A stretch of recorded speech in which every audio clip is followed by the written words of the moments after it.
This is Where We Live. I'm Lucy Nalpathanchel. Who's responsible for the opioid epidemic in America? Dozens of U.S. states and cities, including here in Connecticut, are suing the maker of painkiller OxyContin produced by Stanford-based Purdue Pharma. They accuse the pharmaceutical company of fraud and deceptive marketing to sell the painkiller while downplaying addiction risk. Coming up, we're going to hear from one of the cities in Connecticut, the city of Danbury, about its decision to sue.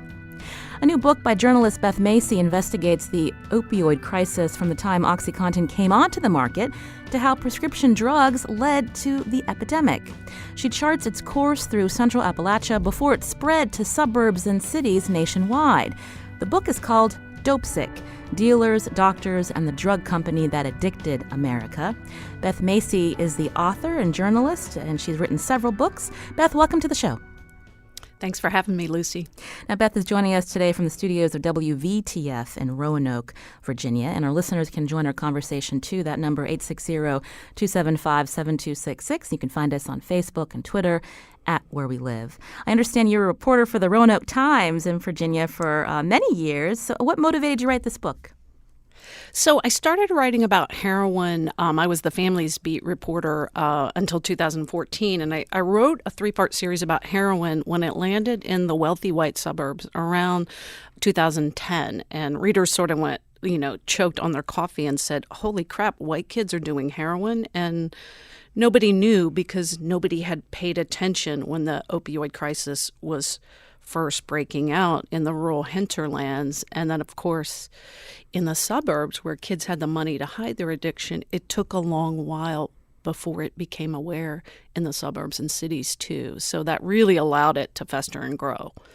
And so you broke up your book in three different ways by looking at three different communities. Walk us through those communities. Sure. I saw these three different communities as sort of standing in for a microcosm of America.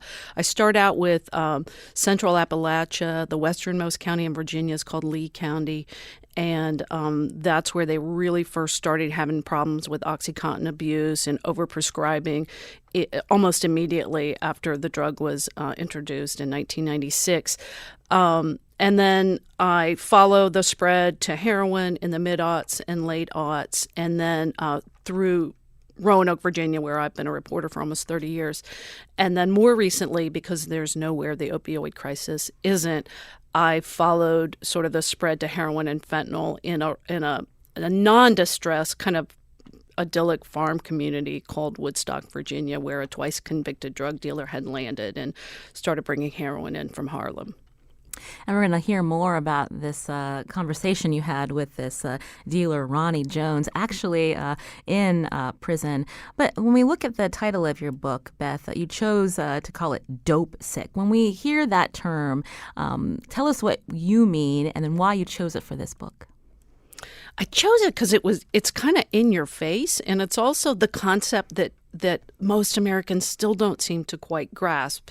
Early on in the book, a woman in the coal fields is talking about when she was overprescribed OxyContin and realized she was addicted, and then talked a neighbor into getting her doctor to write her prescriptions that she could then sell to her, because the main fear is always not to be in withdrawal, which they call dopesick. And she said, at the end of your journey, you're not doing heroin or pills to get high. You're doing it so as not to be dopesick. And they all describe it almost to a person as the worst flu times 100. It is diarrhea, sweats, vomiting, nausea, restless leg.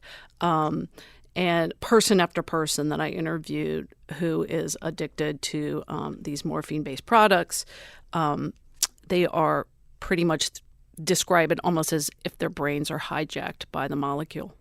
That's interesting that you chose that title, and because you've been a reporter and you mentioned the series you did back in 2010, you're very well of the stigma that surrounds addiction in this country, and this idea that, well, why can't people just stop taking it? Why, and this idea that because the brain has been rewired because of the strength of these opioids, it's not that simple just to stop. Not that simple. And the stigma is huge. And that, as I said earlier, that is part of why this epidemic was allowed to fester and grow. When we started seeing it in our cities and suburbs, and the kids sort of had the money initially to hide their addiction, they would say their iPad was stolen when really they pawned it for drugs, and their parents would get them another, et cetera, et cetera. The few parents that were in on the, quote, dirty little secret, had the money to send their kids off to rehab. But of course, that didn't necessarily make the problem go away either. One of the more stunning statistics, I'm not a big numbers person, but the number that sort of grabbed me was John Kelly out of Harvard saying it takes the typical person who's addicted to opioids 8 years and 5 to 6 recovery attempts to achieve 1 year of remission. So this isn't something we can just turn off. Beth Macy is the author of the book Dopesick, which we're talking about for the hour here on Where We Live. You can join our conversation, 860-275-7266. We know many of you have been touched by opioid abuse in your family, maybe in your life, and we want to hear a little bit about your reaction to how our communities around this country, including the government, is responding to this crisis. And you can also tweet us at Where We Live. Beth, tell us about the role of prescription painkillers, specifically when we talk about OxyContin, which we know here in Connecticut, produced by a company, Purdue Pharma, based in Stamford. Mm-hmm. Yeah, so when it was introduced in 1996, they hired an army of sales reps to go out across the country. The reps, they bought them data showing which doctors in the country prescribed the most competing opioids. So at the time, those would have been immediate release opioids like Vicodin, Percocet, Lortab. And the reps were sent out to the doctors who were already prescribing a lot of those drugs, and they were given this pitch that OxyContin was better because it lasted 12 hours, which it didn't quite, and also that it was, quote, addiction was, quote, exquisitely rare, or addiction only happened in less than 1% of all cases. And they trotted out bad data. The FDA allowed them to make this very squishy claim that because of the time-release mechanism, it was believed to reduce the liability of abuse. And what happened in these rural distressed communities where the jobs were closing, the factories were going overseas, is these tended to be areas where there were instances of actual pain and workplace injuries. So that's why you see the epidemic sort of the alarm bell sounding there first, the late 90s, the early aughts. I mean, in Lee County, which I write in depth about, you have a rural country doctor who's being called out in the middle of the night for overdose cases of kids he had immunized as babies, and people overdosing in the Lee High School library, and farmers and miners committing horrible crimes never more seen in that community because they were already addicted to that drug. And I guess the important distinction to make is before, when they had been injured, they had taken these immediate release opioids and had been able to take them correctly and get off them when the prescription was finished. But with OxyContin, it was just so much stronger. As one police officer told me, the difference was it turned them into, quote, non-functioning people. Mm. When we think about opioid painkillers like OxyContin, traditionally, how were they prescribed? And then with the marketing that Purdue Pharma put in place, with the incentivizing of their drug reps, how did that change this? How did that change the doctor's perspective of when exactly to prescribe this pill? Right. For 100 years, opioids were known to be addictive. And so they were only used in cases of very severe pain, end of life, cancer pain, right? And so the pharmaceutical industry, led by Purdue, but also others, sort of trumpeted this notion that pain was being undertreated. A lot of that grew out of the hospice movement in the 80s. But you saw pain as a fifth vital sign in the early 90s, managed care, all these things sort of conspired with the introduction of OxyContin to create the perfect storm. And the sales reps were incentivized because the more milligrams they talked a doctor into prescribing of OxyContin, the bigger the bonuses were. It's pretty infuriating reading the book when you go through some of these bonuses, even the way drug reps. There was one example where there was a birthday party involved. Can you talk about that, Beth? Yeah, that wasn't Purdue. I mean, these were all pharmaceutical companies, not just the opioid makers. But yeah, one chain smoking doctor in Wytheville, Virginia, put up a sign in her lobby for the reps to sponsor her kid's 13th birthday party to Carowinds, the amusement park. And the rep who told me that story said he had gotten to her office and they all knew she was a chain smoker. And so he sat down, he was waiting for her to come back, and there was a carton of cigarettes with a Celexa sticker on it. So they would find out what the doctors liked, whether it was Cuban cigars, whether it was, a particular restaurant, and they would show up with food from that restaurant or the cigars and court the doctors. Of course, that doesn't happen anymore to the degree. I'm told the free meals are still a regular thing at doctors' offices, but it now all part of healthcare reform, that all has to be reported. So we have seen a positive change in that. There was a doctor that you interviewed that thought this was wrong early on and tried to get the other doctors in his practice to sign on that they're not going to accept these incentives and these freebies, but that wasn't something that was taken very well. Yeah, he was kind of the loner. He said he used to go into the fridge and bring his cold leftovers from home and kind of slink back to his office. The other doctors in his practice said, "But what will the staff and the nurses and the receptionists think if we take the free meals away?" And it just became this groupthink. I mean, I don't know about you, but when I was a newspaper reporter, we weren't allowed to take anything. If somebody sent us flowers after we did a story that perhaps they liked about us, we had to give the flowers away to a homeless shelter or domestic violence shelter. I mean, there are ethics rules in place for journalists that doctors who make so much more money than journalists were apparently, not required to hew to.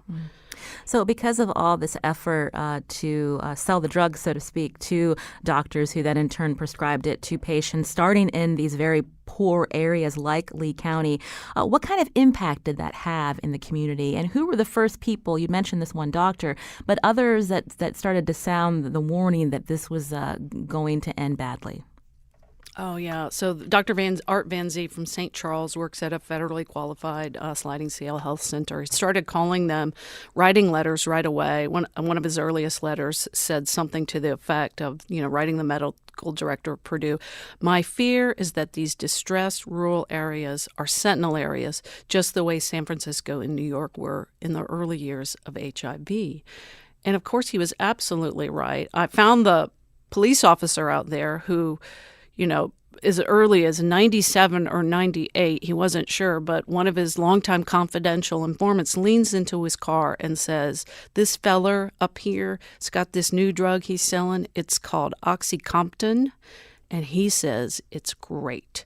So that police officer, now retired, told me you could walk around these little coalfield communities back in those early days and you could see people with green and orange smudges on their shirts. So what they did was they almost immediately figured out how to beat the time lapse mechanism of OxyContin, the 12-hour time lapse mechanism.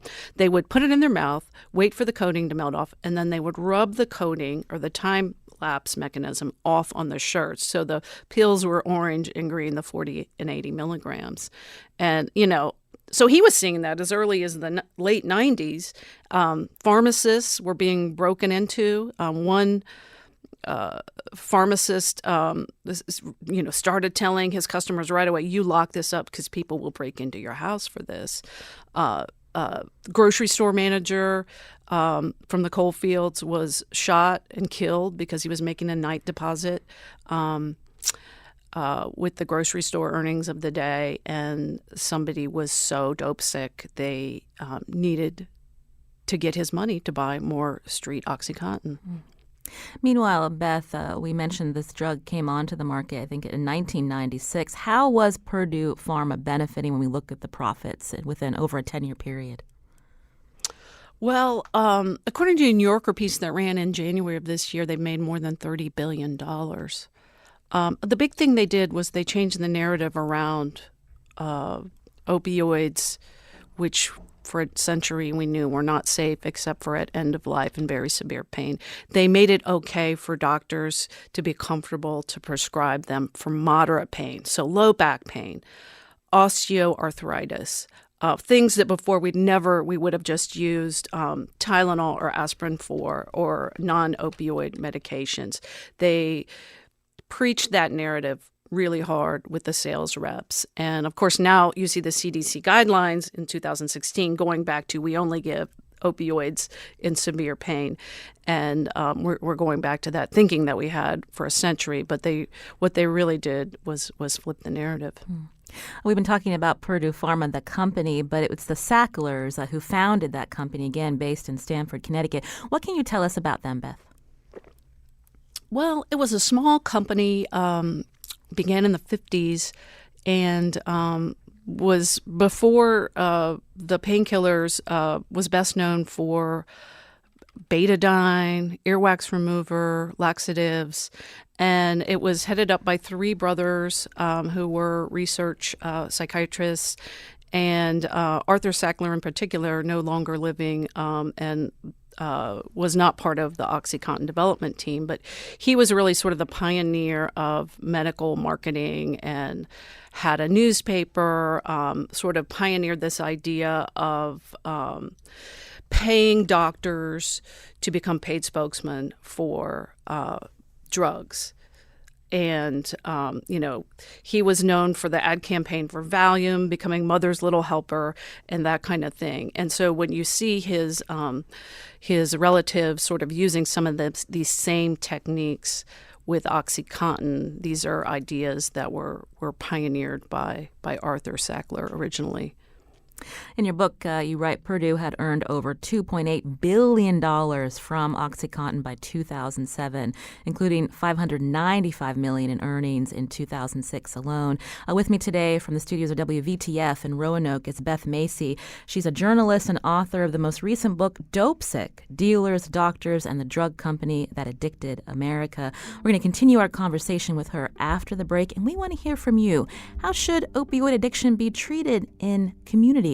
What has been your experience or your family's experience? This is Where We Live. I'm Lucy Nalpathanchel. Join us at 860-275-7266.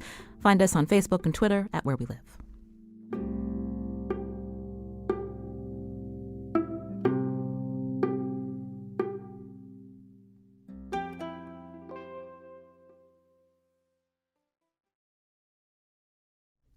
This is Where We Live. I'm Lucy Nalpathanchel.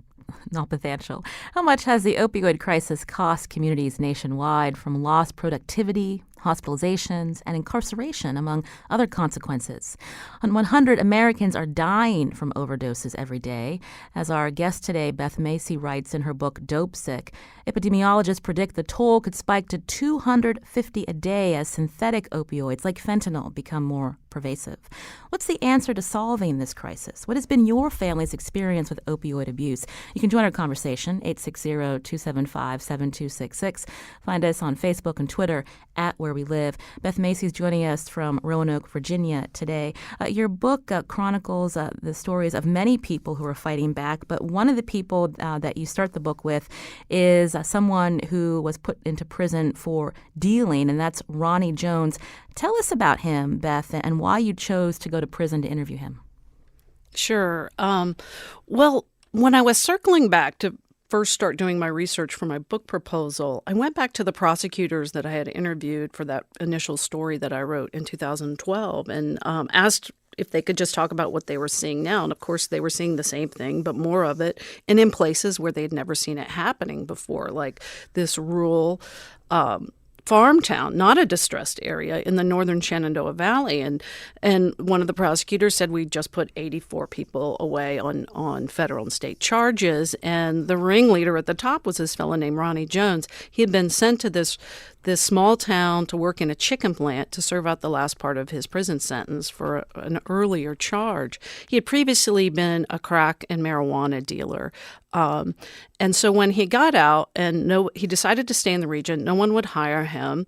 He starts going back to selling marijuana, and somebody says, well, remember in the break room of the chicken plant, everybody was doing opioid pills. If you really want to make money, because the pills are getting more expensive and harder to get, you need to bring heroin. So as the prosecutors and the police told the story, almost overnight, this kind of idyllic little farm town goes from goes from having a handful of known heroin users to almost hundreds as the people make the switch from pills to heroin.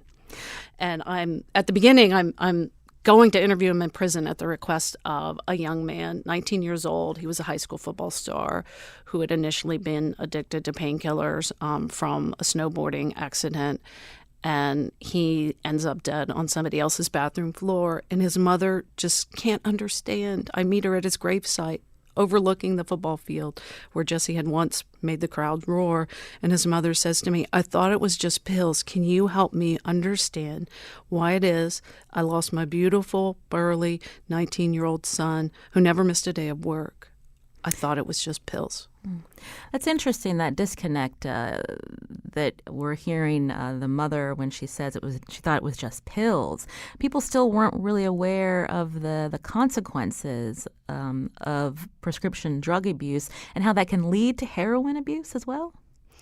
Yeah, and one of the things I noticed, I first heard it from Jesse's mom, Christy, but then I started noticing in all the stories I was collecting, not all, but a significant portion, probably 3/4, the kids had initially, the kids who were overdosing, like at 19 and 20, had started off taking ADHD medication. And the science on this isn't clear. Another message of the book, the science is never quite all the way clear. It's called practicing medicine, right? But you see kids that start out with Ritalin and Adderall at a young age, and we know there's a lot of overdiagnosing of that condition. When they become high schoolers, start trading the pills for harder things. And in Jesse's case, he did initially get hooked to an oxycodone-based product, and then started trading his ADHD medication in order not to be Dopesick. And, we've just seen a huge increase in our country with this idea that there's a pill for every ill.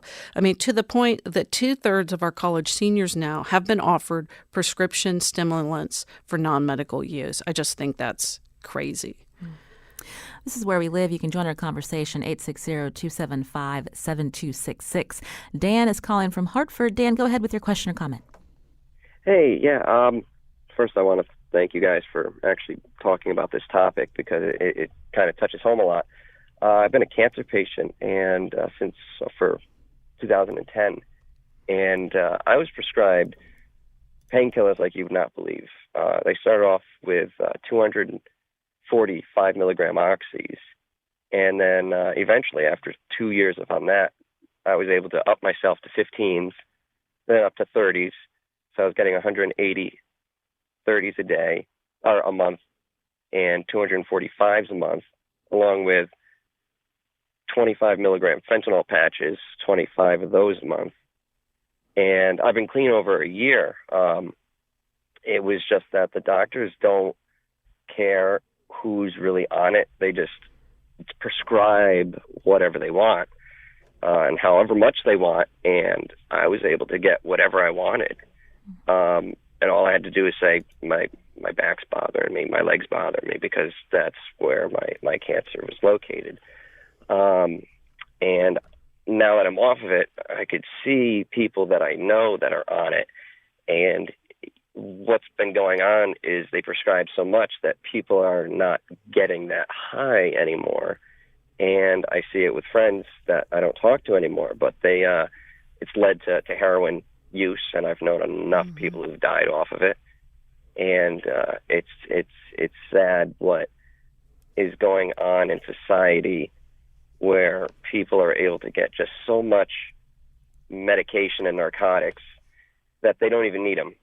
And I think personally, doctors should be counting on a regular basis the prescriptions that they're giving out to people, and doing pill counts on a regular basis to control how much people are taking, and even doing drug tests, because some of those people that are getting the prescriptions are just selling them and buying heroin, like unfortunately some people that you've talked about. Well, Dan, thank you. I want to have Beth Macy just respond to what you were talking about, but thank you for your call.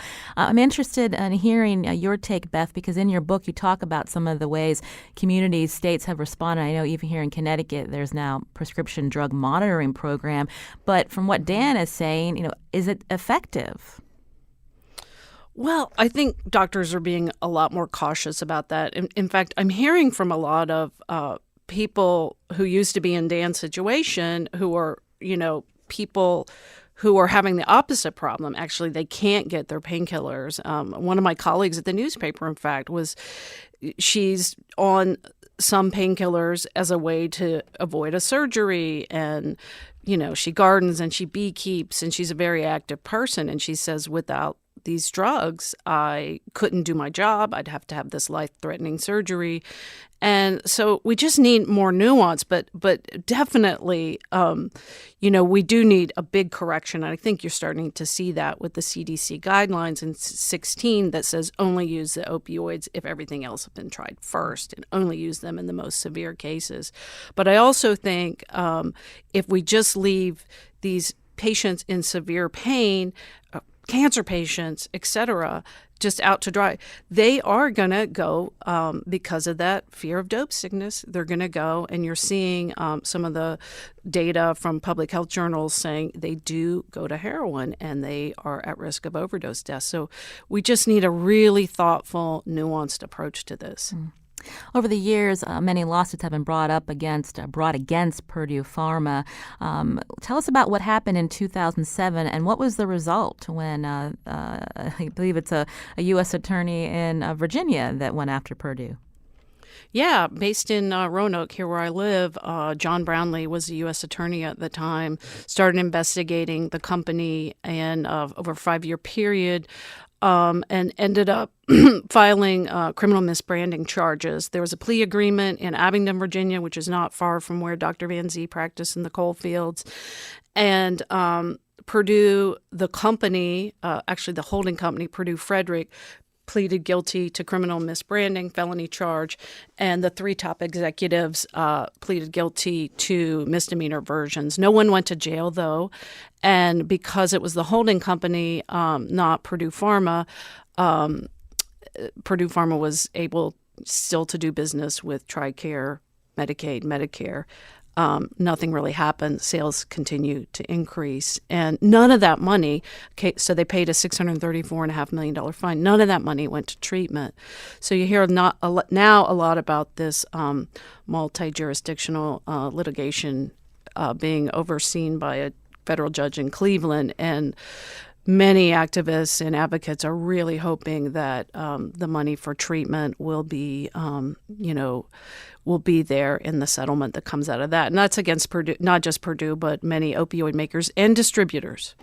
We're going to get into treatment options in just a little bit. I'm talking with Beth Macy, the author of Dopesick, Dealers, Doctors, and the Drug Company That Addicted America. You mentioned the multi-jurisdictional lawsuits that are coming down the line. The city of Danbury is one of several Connecticut municipalities suing. Mayor Mark Boughton joins us now by phone. Mayor Boughton, welcome back to the show. Well, thanks for having me on, Lucy.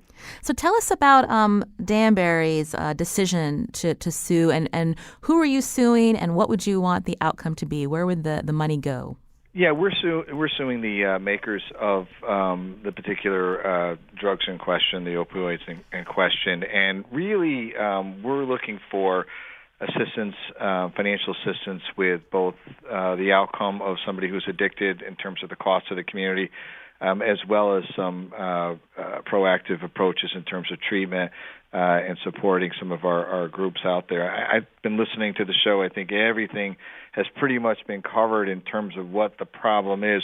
But also as somebody who was a patient with brain surgery, who had a tumor out of his head, there also is it's a very nuanced issue because it became very difficult to get any kind of pain reliever except for Tylenol.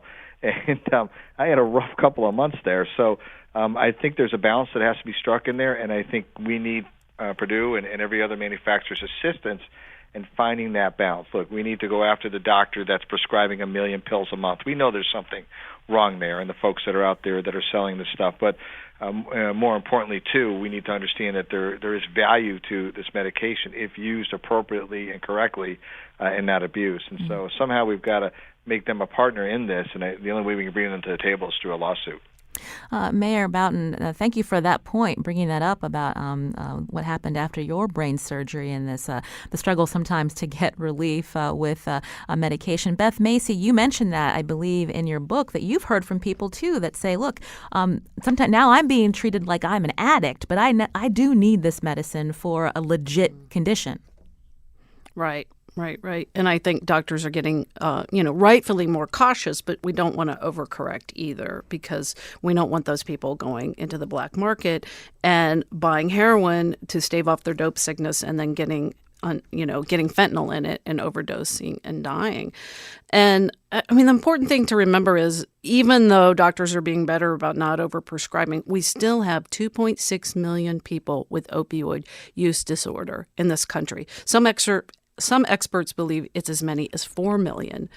And so the horse is out of the barn. That's, to me, really where I'm hoping Judge Polster can make these companies come up with settlement monies that will go toward treatment in providing low-threshold access to medication-assisted treatment, which study after study shows is the best way to prevent overdose death.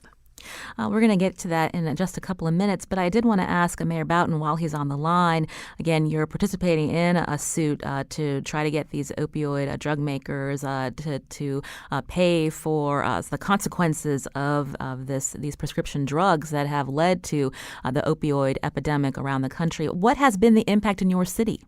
Well, first of all, I mean, as already mentioned, the deaths have been absolutely tragic, and it absolutely always is that leap from the pills to heroin, because heroin's more available. It gives you a similar high, and the pills on the street value. In addition, one oxycodone pill could be anywhere between $30 and $40 per pill, whereas you can get 5 times that high off of heroin. So people are out there in that marketplace trying to satiate their addiction.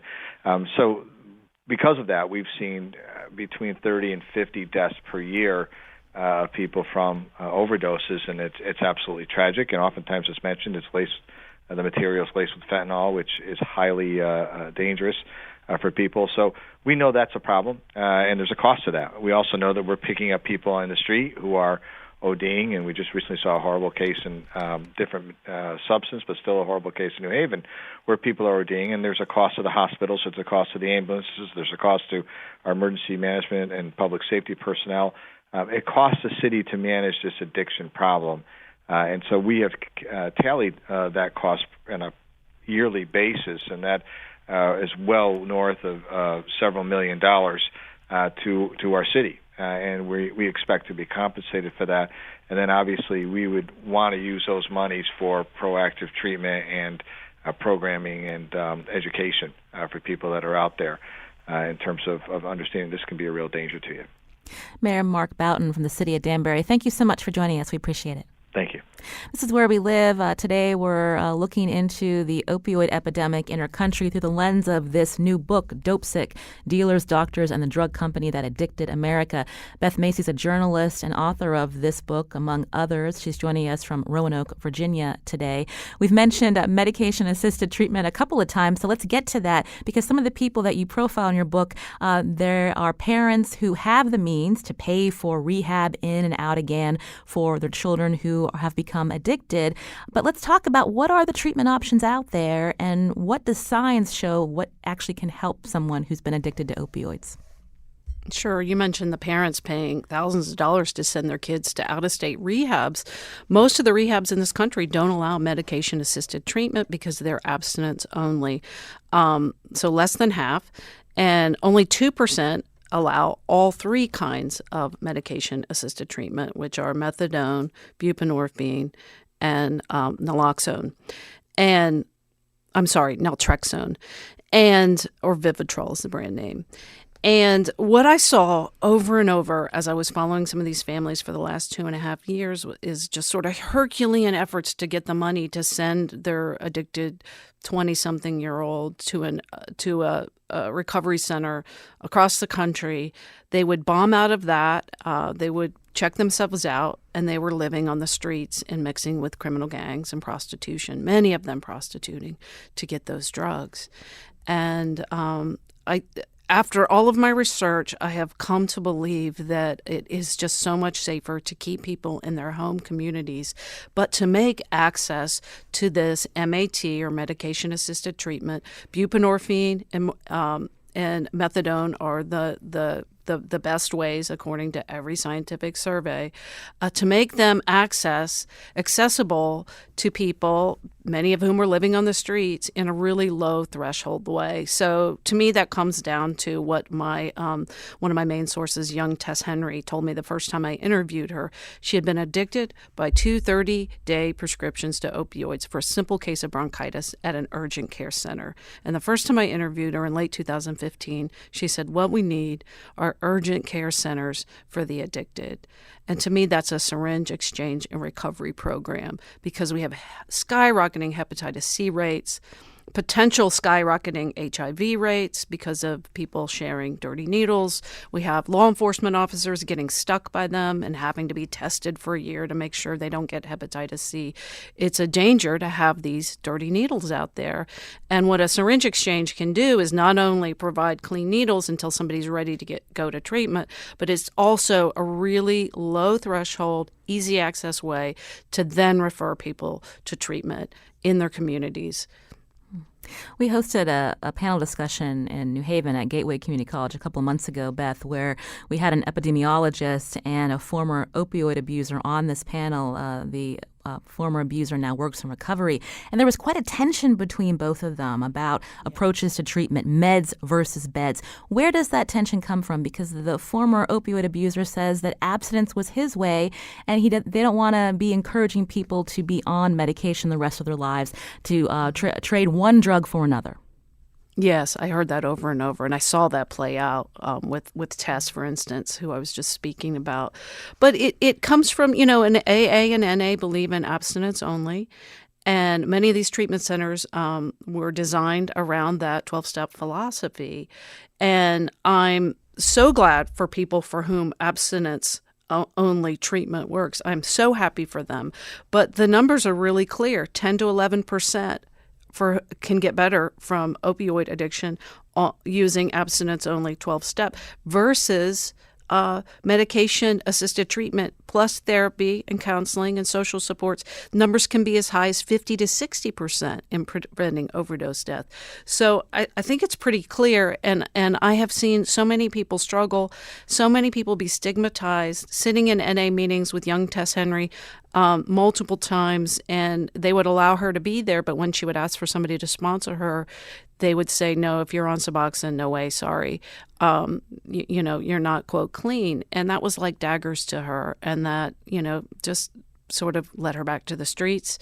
And so it can go both ways. The important thing to remember is not every addiction treatment works for every person who's addicted. So it's important to offer them all. Really important. Speaking of buprenorphine, if I'm saying that right, it's sold under the brand name Suboxone. There was news recently, Beth Mace, we wanted to bring it up during the show, that Purdue Pharma, the same company that created OxyContin, and throughout your book you talk about their role, and it's still being debated on how much they play in this opioid epidemic. But they now have received a new drug, and I'm going to quote from the Financial Times. The invention is a novel form of buprenorphine, a mild opiate that controls drug cravings, which is often given as a substitute to people hooked on heroin or opioid painkillers such as OxyContin. So this is a drug intended to wean those who are addicted to opioids. But this is a company, again, that is now going to be able to make money off of a version of buprenorphine? That's right. So Richard Sackler, who was the CEO of Purdue, was one of the inventors of a patent for this new form of opioid use disorder treatment. And the critics say he's now going to be able to benefit even more from a crisis that his family's company is accused of fueling. Somebody on Twitter the other day said that was like a glass repair company taping their business card to a brick and chucking it through your window. Making money again. But this new formulation of buprenorphine is supposed to be a wafer that dissolves faster. Law enforcement will likely maybe be perhaps more favorable to it because there could be less of a risk of diversion and abuse. So again, nuanced discernment of this drug is needed, and the fact that just the fact itself that we're trying to get a better form of buprenorphine is not bad per se. It's good, but I would also like to see it in conjunction with this company, which profited so much off of this epidemic, to pay back some of those profits they've gained. Beth Macy is a journalist joining us from Roanoke, Virginia today from the studios of WVTF. Her new book is Dopesick, Dealers, Doctors, and the Drug Company That Addicted America. We're going to continue our discussion right after the break. This is Where We Live. I'm Lucy Nalpathanchel, and we want to hear from you too. Join us on Facebook and Twitter at Where We Live.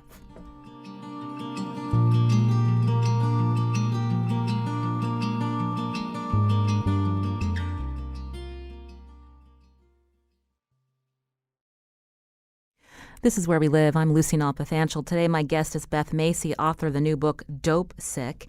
And before we talk a little bit more about some of the stories that she uncovered in her new book, I want to take a call. Hassan is calling from Norwich. Hassan, go ahead. Hi, my name is Dr. Mohammad Hassan Majid. I'm a child psychiatrist and addiction psychiatrist with deep interest in opioid addiction and pain management. So thank you for taking my call. And I really appreciate a very important topic. So I will make two comments here. One, I was listening earlier, and Beth Macy mentioned about the overtreatment of ADHD, and it is linked. Somehow I heard this way, that it is linked with opioid addiction. I think it differently. While I completely agree that some children, even in my practice, I get to know sometimes they're trading off their stimulant medications for other things. Could it be opioids, marijuana, and other drugs? But I think that science is pretty much clear. Untreated ADHD leads to more risk-taking behavior, and one of them is experimenting with other drugs. And unfortunately, in current day and time, this is opioid.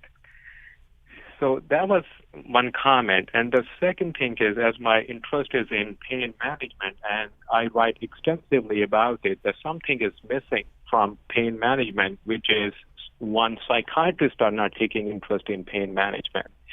And I will divide it into two things. Other than opioids, all other not all other than NSAIDs and acetaminophen, which are common over-the-counter medications most of the time. But other medications are antidepressants, mood stabilizer, anticonvulsants, which we psychiatrists use every day to treat different disorders, depression, anxiety.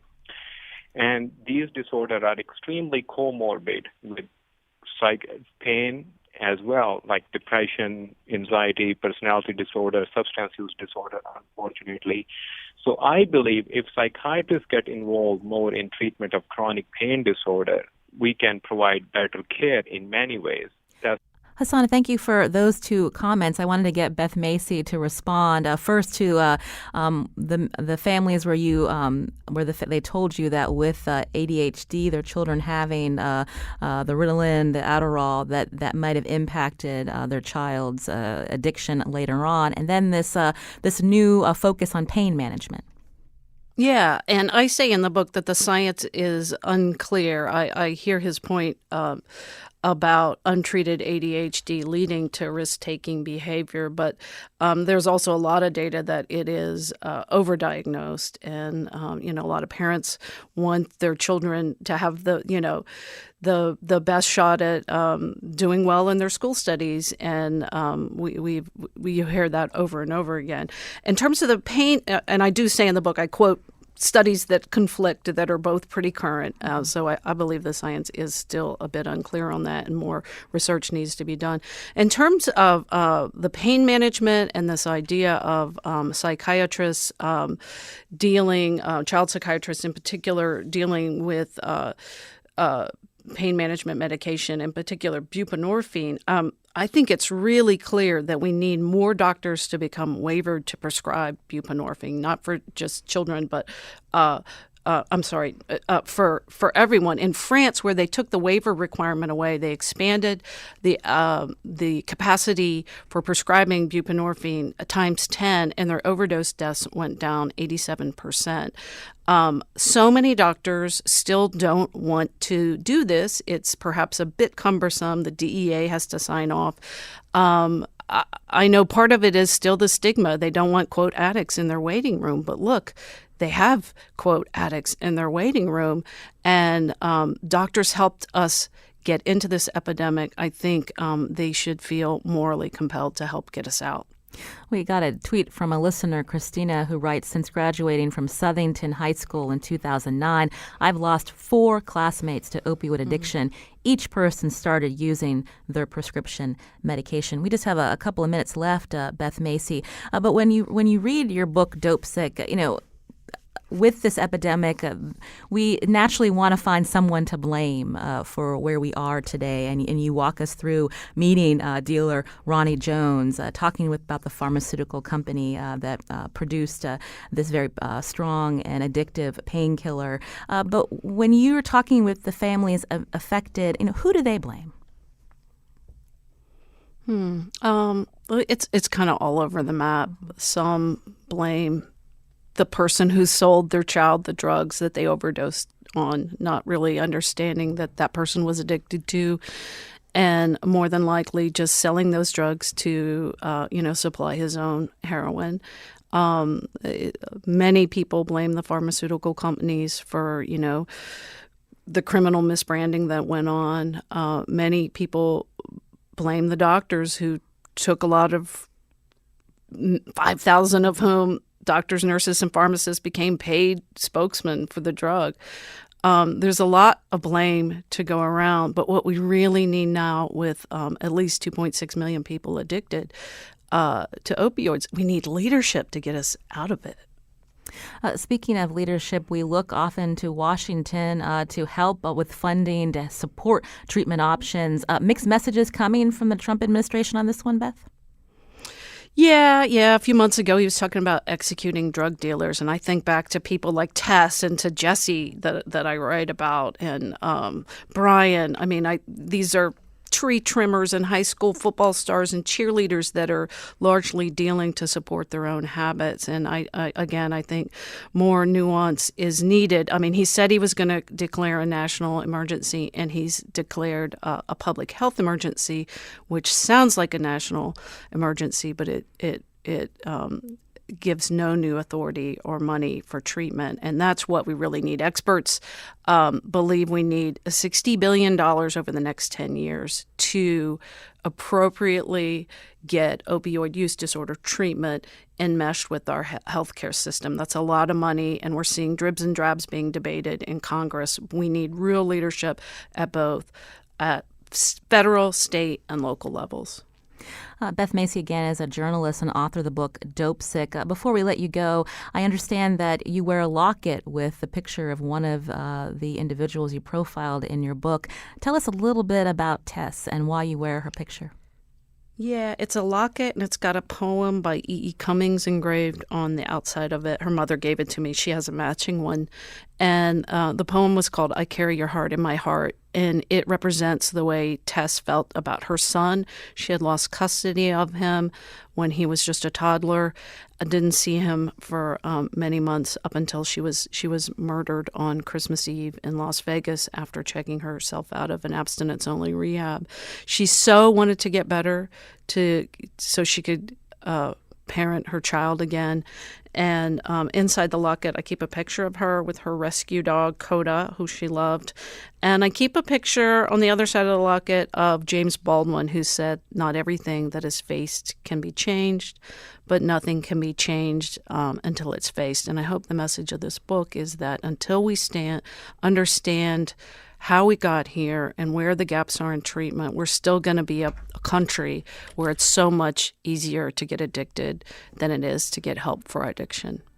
The book is called Dopesick, Dealers, Doctors, and the Drug Company That Addicted America. Beth Macy, it was a pleasure speaking with you. Thanks so much. You too, Lucy. Thank you. Today's show produced by senior producer Lydia Brown. Special thanks to Carmen Baskoff. Our technical producer is Kyone Wolf. Learn more about the show, WNPR.org/where we live. You can always download our podcast. I'm Lucy Nalpathanchel. Thanks for listening.